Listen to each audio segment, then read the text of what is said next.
Hello dear traders, you're on InstaForex TV channel with me, Kate Stichina. The highlight of the day on Wednesday is a report on US consumer inflation. However, traders should not shift focus away from the economic calendar. Are there other important reports besides the US CPI until the weekend?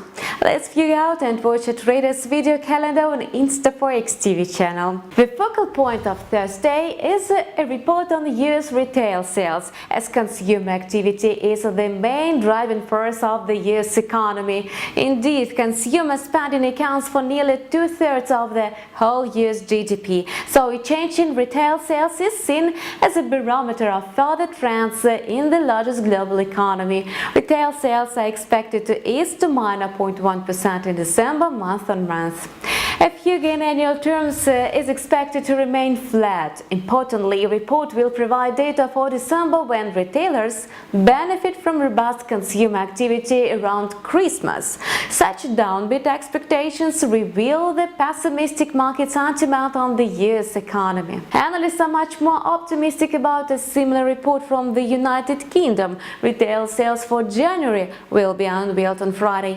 Notably, trading sentiment on the pound sterling depends on the Brexit developments nowadays, so macroeconomic data is of secondary importance.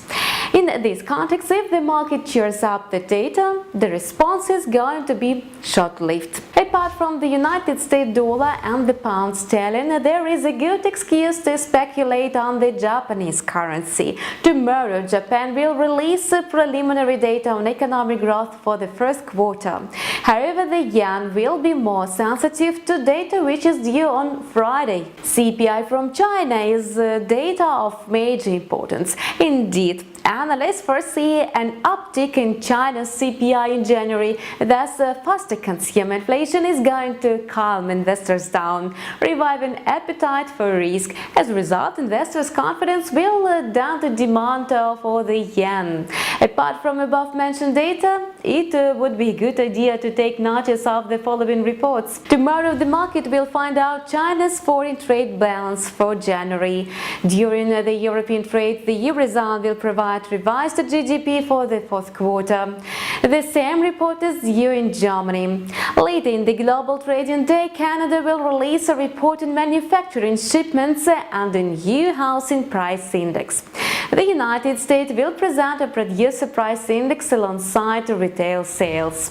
On Friday, traders are going to observe a series of data on the US manufacturing sector. You were watching Forex Trader Calendar on InstaForex TV channel with me, Kate Stichina. We wish you profitable deals with InstaForex.